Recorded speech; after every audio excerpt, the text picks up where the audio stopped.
Hello नमस्कार, जय हिंद, वंदे मातरम। आप देख रहे हैं जियो न्यूज और हम आपके लिए लेकर आए हैं देश दुनिया की, आपके राज्य शहर की सिलेक्टेड काम की फटाफट बड़ी खबरें। लेकिन उससे पहले यदि आपने हमारे चैनल को सब्सक्राइब नहीं किया है तो चैनल को सब्सक्राइब करके बेल नोटिफिकेशन ऑन करें और इस वीडियो को ज्यादा से ज्यादा लाइक और शेयर करें। बड़ी खबरें देखने से पहले आपके लिए आज का सवाल, जनसंख्या की दृष्टि से भारत का सबसे छोटा राज्य कौन सा है? Option A Goa, option B Mizoram, option C Sikkim और ऑप्शन डी अरुणाचल प्रदेश। इस सवाल का जवाब हमें कमेंट करें और आप किस राज्य और शहर की ज्यादा खबरें देखना चाहते हैं हमें कमेंट करके बताएं ताकि हम आपके राज्य शहर की ज्यादा खबरें दिखा सकें। चलिए अब देखते हैं आज की फटाफट बड़ी खबरें। हजारों व्हाट्सएप अकाउंट अचानक हुए बंद, मैसेज आया अंडर रिव्यू, बिना वार्निंग सभी फीचर्स ब्लॉक। कंपनी बोली कभी कभी गलती हो जाती है। मैसेजिंग ऐप व्हाट्सएप ने भारत समेत कुछ अन्य देशों में हजारों यूजर्स के अकाउंट 24 घंटे के लिए रिव्यू में डाल दिए हैं। इस दौरान ऐप के सभी मैसेजिंग और कॉलिंग फीचर्स को ब्लॉक कर दिया गया है। जब प्रभावित यूजर्स ने ऐप खोला तो स्क्रीन पर मैसेज लिखा आया, account in review, date requested 3 August 2026। आपकी अकाउंट एक्टिविटी और डिवाइस इन्फो की जांच की जा रही है ताकि ये सुनिश्चित किया जा सके कि यह हमारी सेवा शर्तों का पालन करता है। इस दिक्कत के बाद प्रभावित यूजर्स ने सोशल मीडिया पर अपनी शिकायतें दर्ज कराई। मामले पर कंपनी के प्रवक्ता ने बयान जारी कर सफाई दी है और कहा कि हम दूसरे यूजर्स की सिक्योरिटी के लिए ऐसा करते हैं, कभी कभी गलती हो जाती है और इसे जल्द सुधारेंगे।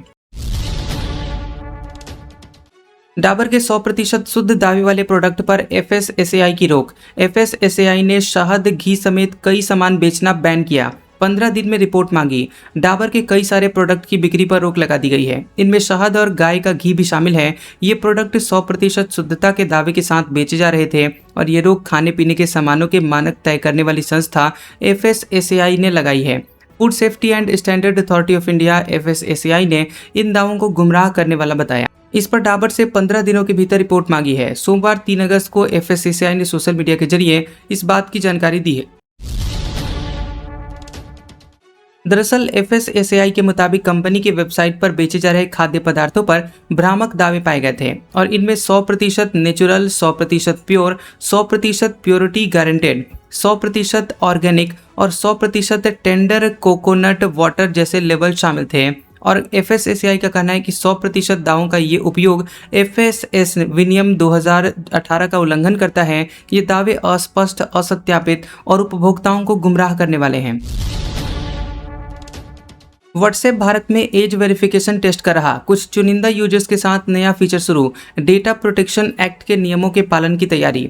अगर आपके व्हाट्सएप पर हाल ही में उम्र या डेट ऑफ बर्थ दर्ज करने का ऑप्शन दिखा है तो परेशान होने की जरूरत नहीं है। WhatsApp digital personal data protection यानी डीपीडीपी कानून का पालन करने के लिए यूजर्स की उम्र की पुष्टि करने का टेस्ट कर रहा है। इसके साथ ही ऐप के नए प्रस्तावित यूजरनेम फीचर को लेकर भारत सरकार और मेटा के बीच सख्त बातचीत भी चल रही है। अब आपके मन में भी सवाल उठ रहा होगा कि आखिर व्हाट्सएप पर डेट ऑफ बर्थ दर्ज करने का ये मैसेज क्यों आ रहा है। तो देखिए, व्हाट्सएप ने भारत में कुछ चुनिंदा यूजर्स के साथ एक नया प्राइवेसी टेस्टिंग फीचर शुरू किया है। इसमें यूजर्स को अपनी जन्मतिथि दर्ज करने का प्रॉम्प्ट मिल रहा है। कंपनी का कहना है कि भारत में लागू होने जा रहे digital personal data protection act DPTP के तहत उम्र से जुड़े हुए नियमों का पालन करने के लिए यह तैयारी अभी से की जा रही है।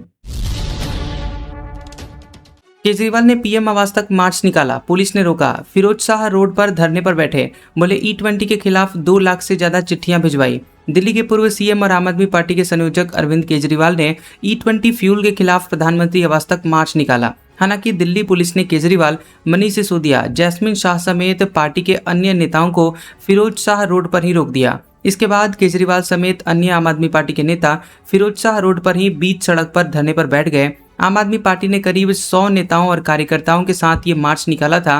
पार्टी का दावा है कि उसने देश भर से 2,30,000 से ज्यादा लोगों की याचिकाएं जुटाई हैं। मार्च के दौरान केजरीवाल ने कहा कि E20 के खिलाफ 2 लाख से ज्यादा लोगों ने प्रधानमंत्री को चिट्ठी लिखी है, जिन्हें वे खुद प्रधानमंत्री को सौंपना चाहते थे, लेकिन पुलिस ने रोक दिया।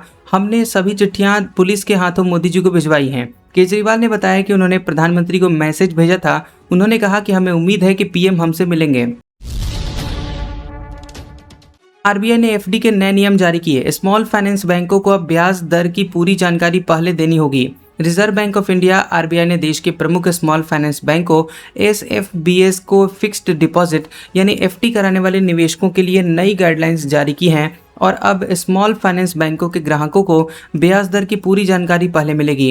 ये बदलाव reserve bank of India second amendment directions 2026 के तहत किए गए हैं। यह नए नियम और रेगुलेशंस 1 अक्टूबर 2026 से लागू हो गए हैं और आरबीआई के इस कदम का मकसद देश भर के स्मॉल फाइनेंस बैंकों में एफडी के में निवेश करने वाले डिपॉजिटर्स के लिए सिस्टम में ज़्यादा स्पष्टता, पारदर्शिता और निष्पक्षता लाना है।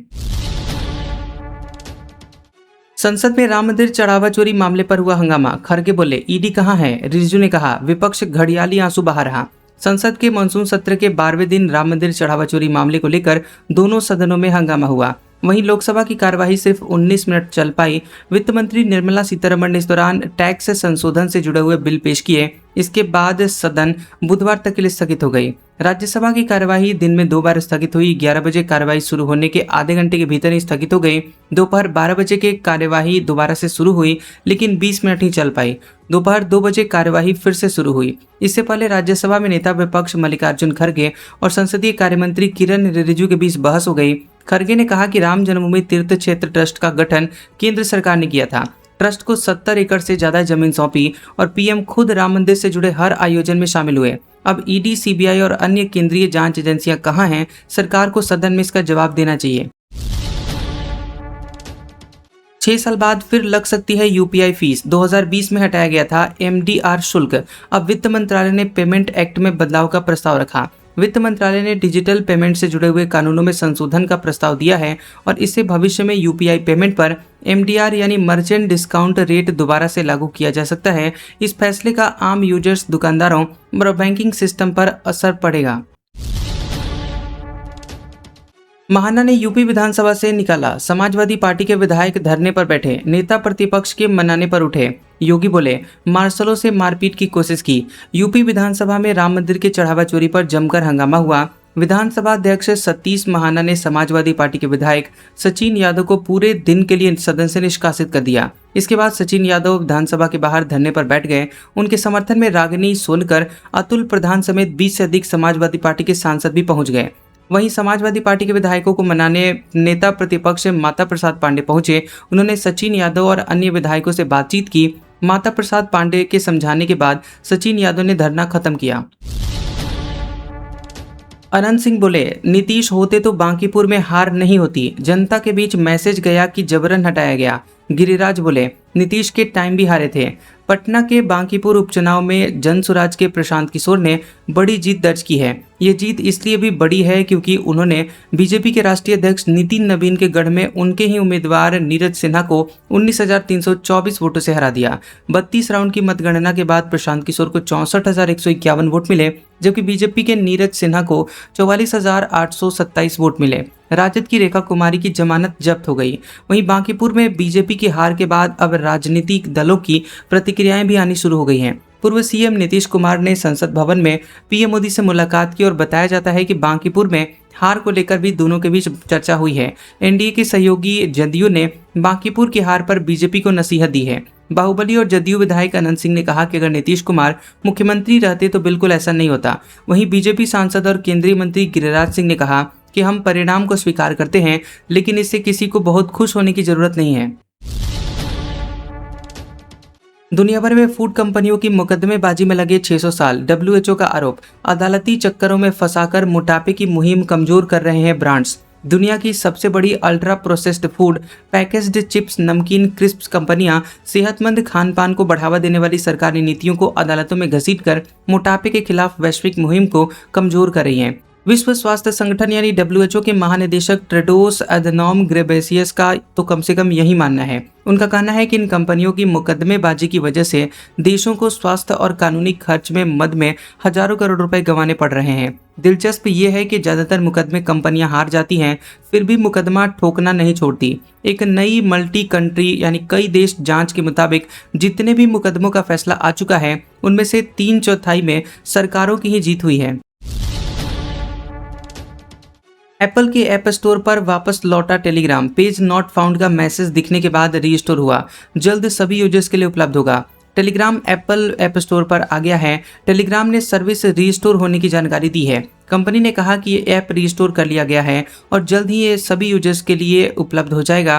कंपनी ने ऐप के हटने या फिर वापस रीस्टोर होने की वजह नहीं बताई है। इससे पहले दिन जब रॉयटर्स ने इसकी जांच की तो एप्पल ऐप स्टोर पर टेलीग्राम का पेज गायब था। टेलीग्राम के ऐप स्टोर पेज पर एक संदेश दिखाई दे रहा था जिसमें लिखा था the page you are looking for can't be found, यानी कि आप जिस पेज की तलाश कर रहे हैं वो नहीं मिला। चांदी 2130 रुपये बढ़कर 2,19,000 रुपये पर पहुंची। 10 ग्राम सोना 381 रुपये महंगा होकर 1,43,000 रुपये तक हुआ। इस साल 10,000 रुपये महंगा हो चुका है। सोने चांदी की कीमतों में 4 अगस्त को बढ़त देखने को मिली। India bullion and jewellers association IBJ के मुताबिक 1 किलो चांदी की कीमत 2,130 रुपये बढ़कर 2,19,000 रुपये पर पहुंच गई है। 10 ग्राम 24 कैरेट सोने का दाम 381 रुपये बढ़कर 1,43,000 रुपये पर पहुंच गया है।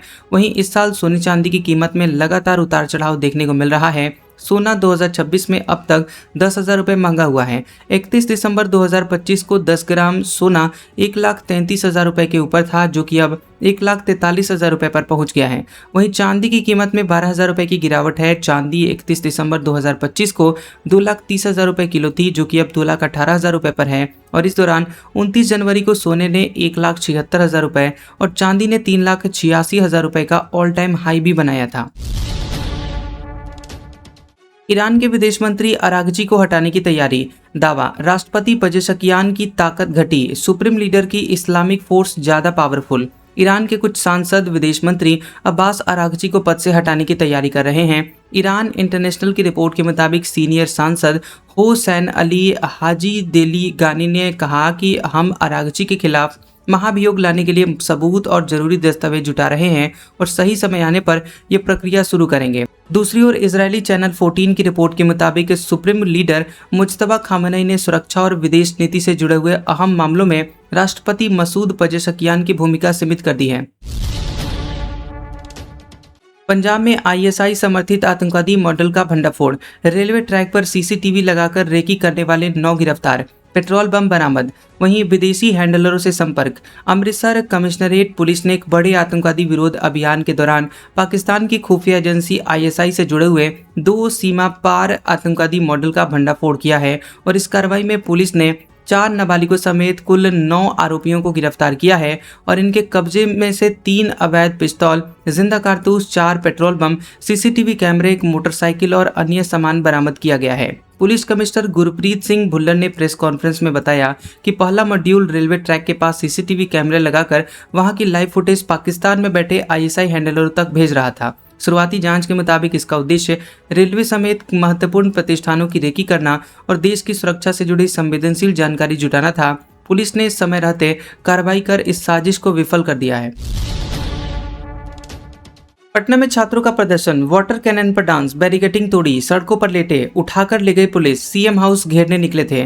पटना में 4 तारीख को पेपर लीक और रोजगार की मांग को लेकर मुख्यमंत्री आवास पर घेराव करने निकले छात्रों पर वाटर कैनन चला। इनकम टैक्स से गोलंबर पर पुलिस और स्टूडेंट्स के बीच हल्की झड़प हुई। वहां पहुंचते ही छात्रों ने बैरिकेडिंग तोड़ दी और आगे बढ़ने लगे। यहां पुलिस ने छात्रों पर वाटर कैनन का इस्तेमाल किया। स्टूडेंट्स वाटर कैनन पर डांस करने लगे। कुछ छात्र सड़क पर बैठ गए।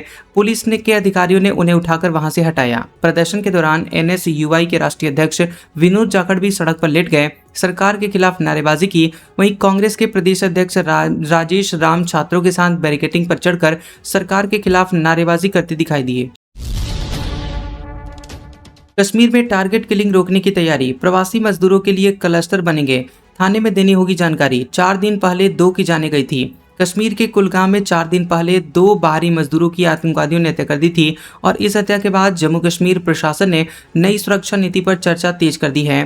कश्मीर घाटी में इस वक्त करीब 4 लाख प्रवासी मजदूर रहते हैं और LG मनोज सिन्हा ने इनकी सुरक्षा को लेकर अहम बैठक की है। इसमें कुछ निर्देश तय हुए हैं। तमिलनाडु के नेता प्रतिपक्ष उदयनिधि स्टालिन पूछताछ के बाद रिहा। पुलिस ने एक्ट्रेस त्रिशा पर आपत्तिजनक टिप्पणी मामले में गिरफ्तार किया था। उदयनिधि ने कहा, बदले की कार्रवाई हुई। तमिलनाडु के नेता प्रतिपक्ष और DMK नेता उदयनिधि स्टालिन को अभिनेत्री त्रिशा पर आपत्तिजनक टिप्पणी के मामले में गिरफ्तार किया गया है। उदयनिधि सोमवार को तंजावुर में कावेरी जल विवाद पर आयोजित रैली में मौजूद थे। इसी दौरान भीड़ में त्रिशा के नारे लगे। आरोप है कि इस पर उदयनिधि ने कहा कि पानी कहीं और पहुंचे ना पहुंचे, वहां जरूर पहुंचना चाहिए। बाद में सफाई दी कि उनका इशारा कावेरी के पानी की ओर था। पुलिस ने उनके खिलाफ 6 धाराओं में केस दर्ज किया है। गिरफ्तारी से बचने के लिए उदयनिधि ने मद्रास हाईकोर्ट में अग्रिम जमानत की अर्जी दाखिल की थी। वहीं हालांकि उस पर सुनवाई होने से पहले ही पुलिस ने उन्हें अरेस्ट कर लिया। एयर इंडिया की फुकेट दिल्ली फ्लाइट टर्बुलेंस में फंसी, 15 लोग घायल। पैसेंजर ने बताया, विमान 3 मिनट पलटी खाता रहा। कई लोगों के पैर कंधे में चोटें आई। थाईलैंड के फुकेट से दिल्ली आ रही एयर इंडिया फ्लाइट AI2379 मंगलवार को टर्बुलेंस यानी तेज हवा के झटकों में फंस गई। अचानक 300 फीट तक नीचे आ गई। हालांकि पायलट ने स्थिति संभाली और फ्लाइट को दिल्ली एयरपोर्ट पर सुबह 11:30 बजे सुरक्षित उतार लिया। प्लेन में 134 यात्री और 8 क्रू मेंबर सवार थे। Director general civil aviation DGCA के अधिकारी ने न्यूज एजेंसी PTI को बताया कि घटना में 11 यात्री और 4 क्रू मेंबर समेत 15 लोग घायल हुए हैं और इनमें से कुछ को दिल्ली एयरपोर्ट के मेडिकल सेंटर और 7 घायलों को फोर्टिस अस्पताल में भर्ती कराया गया है। राहुल गांधी के लिए 2 करोड़ का पंडाल, 10 लाख की आतिशबाजी। प्रयागराज में छात्र संवाद से फूकेंगे मिशन यूपी का बिगुल, 3 लाख छात्रों को बुलाया। दिल्ली के जंतर मंतर पर छात्रों के आंदोलन ने पूरे देश में एक नई बहस छेड़ दी है।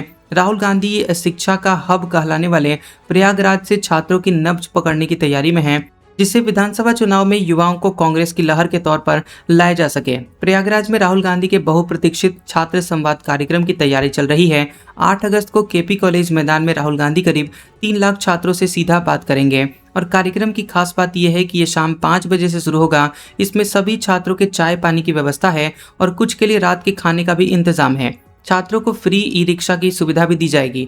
राहुल गांधी के लिए 2 करोड़ लागत का पंडाल तैयार हो रहा है और राहुल की एंट्री पर 10 लाख की आतिशबाजी होगी। कैटरिंग का जिम्मा भी दिल्ली की एक कंपनी का है। पंडाल में राहुल गांधी के लिए कॉरिडोर बन रहा है और ये राहुल और छात्रों के बीच संवाद का मुख्य केंद्र रहेगा। कानपुर में बारिश से सड़कें बनी मुसीबत, रोज लग रहा जाम, लोग परेशान। नगर आयुक्त बोले, बारिश के बाद होगा निर्माण। कानपुर में लगातार हो रही बारिश होने से सड़कें लोगों के लिए बड़ी मुसीबत बन गई हैं। शहर के कई इलाकों में सड़कें धंस गई हैं। बड़े बड़े गड्ढों से हादसों का खतरा बढ़ गया है। वहीं काकादेव, अशोकनगर, मोती झील, बाकरगंज और सेंट फ्रांसिस स्कूल के बाहर सड़क धंसने से रोजाना जाम लग रहा है। अशोकनगर की 80 फीट रोड पर पहले से बने बड़े बड़े गड्ढे के पास में एक और गड्ढा हो गया है और बारिश में गड्ढों के पानी भरने से दोपहिया वाहन चालक फिसल रहे हैं और लोगों को भारी परेशानी उठानी पड़ रही है। जांच में कई जगहों पर ब्रिटिशकालीन डॉट नालों के क्षतिग्रस्त होने की बात सामने आई है। मरम्मत कार्य धीमा होने से सड़कें लंबे समय से बंद हैं और शहर वासियों की मुश्किलें लगातार बढ़ रही हैं। बिहार बंगाल में बिजली गिरने से 11 लोगों की जानें गई। बद्रीनाथ हाईवे पर लैंडस्लाइड, 200 यात्री फंसे। हरियाणा के अंबाला झज्जर में सड़कें तालाब बनी, दुकानों में पानी घुसा। देश भर में बारिश से आम लोगों का जीवन भी प्रभावित है।